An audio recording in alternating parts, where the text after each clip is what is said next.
Well, good day. This is Mission Control Houston. You're looking at the International Space Station Flight Control Room here in Mission Control. It's been a busy week aboard the International Space Station with the Expedition 36 crew as the crew of 3 grew to 6 on Tuesday night when a Soyuz spacecraft delivered Fyodor Yurchikhin, Luca Parmitano, and Karen Nyberg to the station, joining Pavel Vinogradov, Alexander Mazurkin, and Chris Cassidy. They've been aboard for 64 days now, with the newest 3 crew members enjoying their 3rd day in space here on this Friday, May 31st. As the crew members made final preps for their newest crew members' arrival back on Tuesday, those 3 launched on their Soyuz spacecraft at 3:31 p.m. Central Time on a fast-track 6-hour 4-orbit rendezvous, arriving at 9:10 p.m. And after leak checks, the crew became 6 with hatch opening at 11:14, followed by a welcome ceremony and greetings from family, friends, and program officials gathered at the launch site in Baikonur. The first few hours early Wednesday before going to bed included orientation and a safety briefing, followed by a day of rest to orient their body clocks back to the normal operating time aboard the station. The crew kicked off its first full workday as a 6-person crew Thursday by unpacking cargo from the ISS Progress 51 supply ship and their newly arrived Soyuz crew capsule, and then continued setting up the new treadmill in the Russian segment of the station as well. Crew members spent some time working with experiments on board, particularly Chris Cassidy with the burning and suppression of solids, or BASS experiment, studying the variety of solid materials and how they burn and extinguish in microgravity.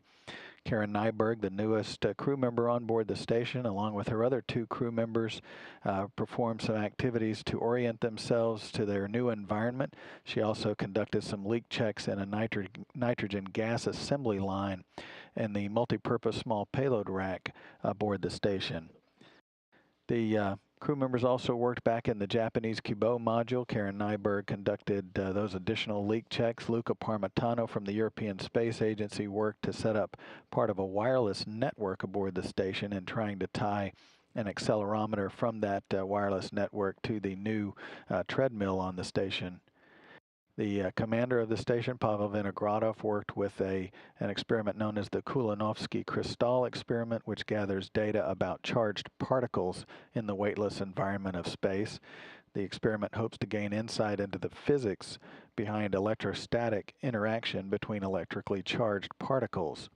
Alexander Mazurkin worked with a Matryoshka experiment, which is named after the traditional Russian nesting dolls, which analyzes the radiation environment on board the station. That's done periodically by crew members. Newest crew member on the Russian segment, Fyodor Yurchikhin, focused on transferring cargo from the Soyuz spacecraft in which he, Parmitano, and Nyberg arrived, and also spent some time orienting himself to the environment around the station as well. The crew members also began their preparing for the arrival next week of an automated transfer vehicle from the European Space Agency that will deliver additional cargo to the crew.